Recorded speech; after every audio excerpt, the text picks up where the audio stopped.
ગણતરીના દિવસોમાં જ જ્યારે બજેટ બહાર પડવાનું છે ત્યારે રાજકોટના એન્જિનિયરિંગ એસોસિએશનના પ્રમુખ મારી સાથે જોડાયા છે. શું જરૂરિયાતો છે, શું એમની આશા છે, અપેક્ષા છે, વાત કરવી છે. પહેલા તો રાજકોટની માટે જે વાઇબ્રન્ટ હમણાં થયું એ કેટલું ફાયદારૂપ બન્યું આપના ઇન્ડસ્ટ્રીઝ માટે, અને આ બજેટમાં પણ શું એને લઈને આશા છે?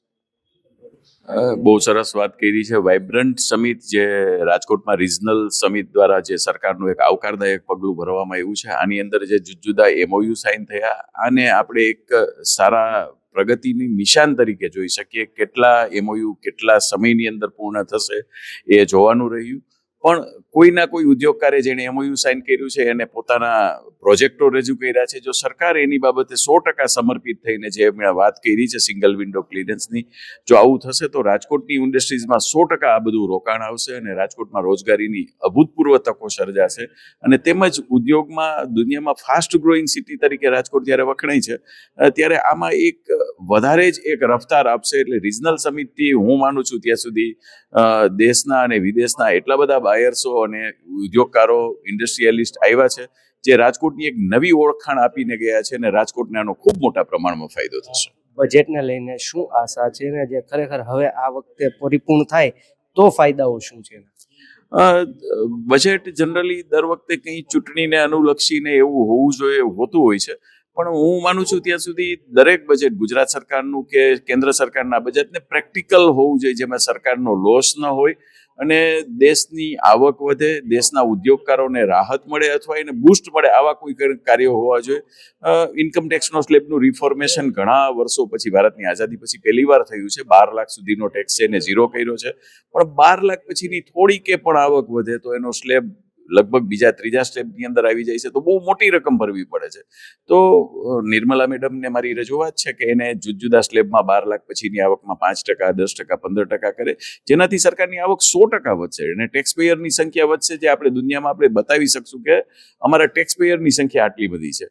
તો એક ટેક્સ પેયર માટે અમારી આ એક રિક્વેસ્ટ છે અને આ પ્રેક્ટિકલ નોલેજ છે કે ભાઈ આની અંદર હોવું જોઈએ. બીજું, જે ટેક્સ પેયર કરે છે, મોટો ટેક્સ કરે છે, નાનો ટેક્સ પેયર કરે છે, એ લોકોને એક રિબેટ અથવા એની કંઈ ફેસિલિટીઝ આપવી જોઈએ.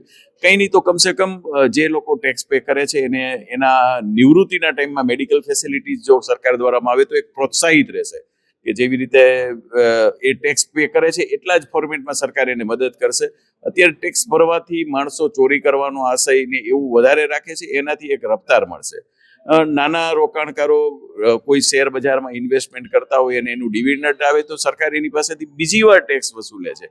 પહેલી વાર તો જે ડિવિડન્ડ આવ્યું છે ટેક્સ ભરાઈને જ આવ્યું હોય તો બીજી વાર રજૂ કરે છે, અને આ એક ન હોવું જોઈએ.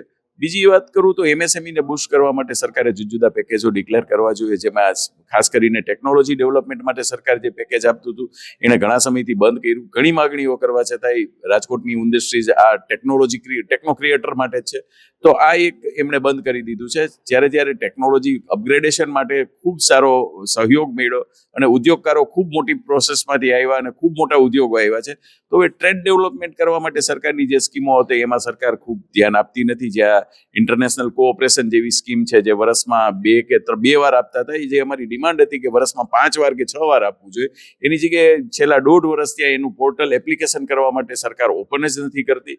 આ એક ટ્રેડ ડેવલપમેન્ટ કરવા માટે બહુ નબળી માનસિકતા છે એવું હું માનું છું, કેમ કે ટ્રેડ વિના આપણે દુનિયામાં ક્યાંય સર્વાઈવ થઈ શકશું નહીં.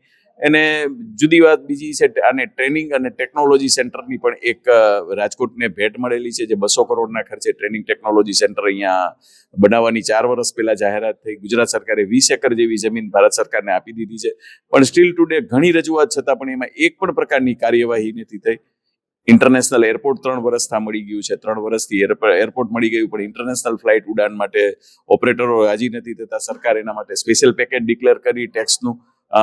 જો ઇન્ટરનેશનલ ફ્લાઇટ ઓપરેટ કરશે તો રાજકોટના ઉદ્યોગકારોને ખૂબ મોટા પ્રમાણમાં ફાયદો થશે અને ઉદ્યોગોની એક વેગ મળશે, જે ફ્લાઇટ ઓપરેટરોને ટેક્સમાંથી જેટલી સરકારની નુકસાની જશે એના કરતાં કંઈક ગણી વધારે આવક કરીને સરકાર બતાવશે. તો આ પણ એક મારી વિનંતી છે કે સરકાર આ બાબતે ખાસ ધ્યાન આપે. જી બિલકુલ. રિજનલ વાઇબ્રન્ટ કોન્ફરન્સ બાદ કહી શકાય છે કે સૌરાષ્ટ્ર કચ્છની અંદર જે ફેરફારો આવવાના છે, ત્યારે રાજ્યનું જ્યારે હવે બજેટ બહાર પડતું હોય કેન્દ્ર અને રાજ્યનું, તેને લઈને પણ રાજકોટ એન્જિનિયરિંગ એસોસિએશન ઘણી આશાઓ વ્યક્ત કરી, સાથોસાથ રાજ્ય સરકારને અમુક રજૂઆતો પણ કરી છે. પ્રતિપાલસિંહ ઝાલા, ફૂલછાપ મીડિયા, રાજકોટ.